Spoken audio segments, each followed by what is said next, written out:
Pernahkah kita menyadari betapa bisiknya ruang dalam kepala kita? Seolah pikiran kita adalah sebuah browser dengan 50 tab terbuka sekaligus. Masing-masing berebut perhatian tanpa ada yang benar-benar selesai.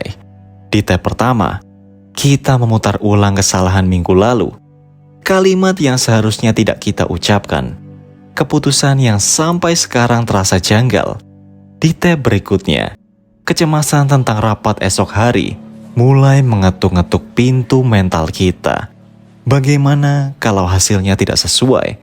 Bagaimana kalau aku terlihat tidak siap? Lalu muncul tab lain yang tiba-tiba menyodorkan daftar belanja, jadwal pekerjaan, pesan-pesan yang belum dibalas.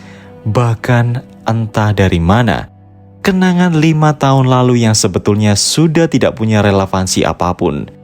Dan di tengah riuh itu, pikiran kita melontarkan pertanyaan besar. Apa sebenarnya tujuan hidup ini?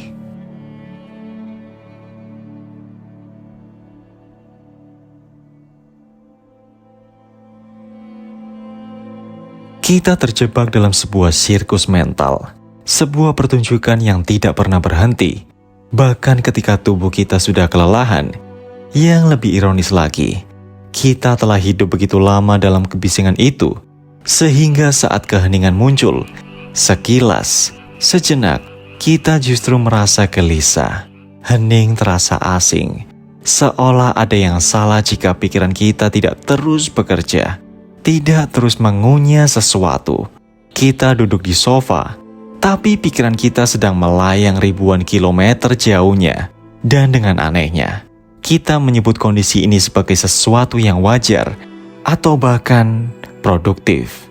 Namun, bagaimana jika normal yang selama ini kita terima mentah-mentah sebenarnya adalah sebuah ilusi, sebuah mekanisme autopilot yang perlahan menguras tenaga kita, menit demi menit, tanpa kita sadari.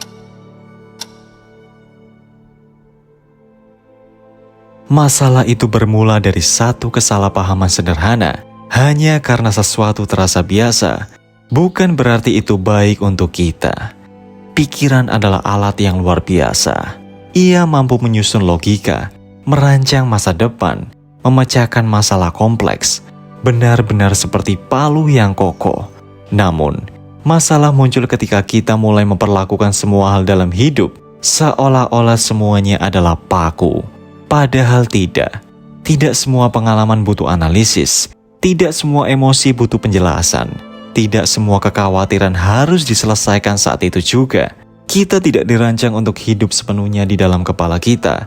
Kita adalah makhluk yang juga merasakan dengan tubuh, mendengar dengan hati, menangkap intuisi melalui ruang-ruang hening yang sering kita abaikan. Dan jika kita jujur, saat kita tenggelam dalam pusaran pikiran itu, kita jarang benar-benar menemukan solusi. Yang terjadi hanyalah repetisi. Kita memutar ulang konflik yang sudah selesai, hingga tubuh kita menegang seakan sedang mengalaminya kembali. Kita berdebat dengan skenario imajiner yang mungkin tidak pernah terjadi. Itu bukan kecerdasan, itu adalah kebisingan. Dan kebisingan itu perlahan menghabiskan energi, menjauhkan kita dari satu-satunya momen yang benar-benar nyata. Saat ini, kita telah salah mengira bahwa pikiran yang terus bekerja adalah tanda kita hidup. Padahal, tepat di balik riuh itu, ada sesuatu yang jauh lebih jernih, sesuatu yang lebih bijaksana, dan selama ini ia hanya menunggu untuk kita sadari. Lalu, apakah itu? Sesuatu yang tersembunyi itu adalah kesadaran murni kita, ruang batin yang tidak terikat oleh tab-tab pikiran yang saling berseliweran.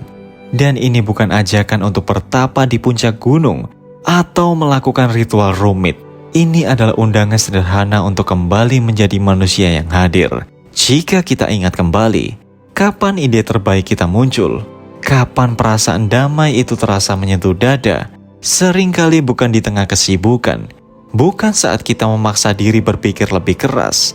Justru muncul saat kita mandi, berjalan santai tanpa ponsel, menatap hujan tanpa tujuan, atau ketika musik berhenti sejenak dan dunia terasa melambat.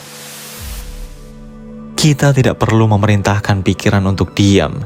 Kita hanya perlu berhenti mengusiknya, memberikan ruang. Ruang bagi intuisi berbicara tanpa harus berteriak.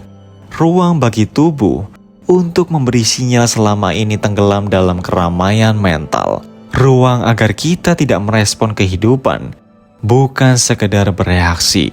Keheningan bukan kekosongan.